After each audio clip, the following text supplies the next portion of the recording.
just as our bodies have meridians that transport qi and blood.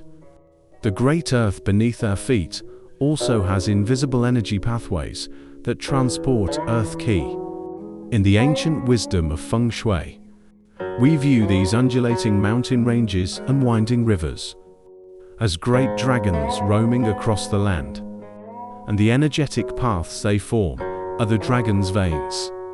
Dragon's veins are a core concept in the form school of Feng Shui. This school studies the shapes, directions, and combinations of mountains and rivers, and their influence on the energy fields of human dwellings. The ancients believed that mountain ranges are the spine of the dragon, rolling and full of power. Rivers then are like the dragon's blood vessels, nourishing the land they pass through.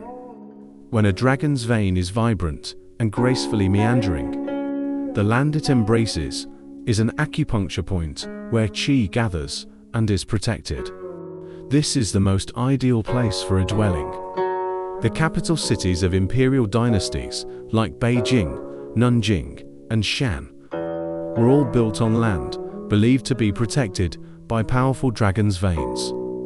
How can this grand concept be applied to our modern lives?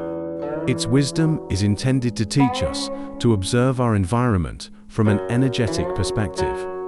Rule 1. Curved is caring, straight is harsh. Observe the roads and rivers around your home. A meandering river or road that embraces your home is considered sentient water, believed to bring good fortune. A road that rushes directly toward your home, however, forms the road sure we've discussed before. Rule 2. Find your mountain of support. Whether you are choosing an apartment in the city or a house in the countryside, subconsciously seek a micro-environment that is backed by a mountain and faces an open space. A slightly taller building or a small hill behind your own, and an open park or plaza in front, is the simplest application of the dragon's vein pattern. The art of searching for the dragon and tapping the meridian is not about finding a literal dragon.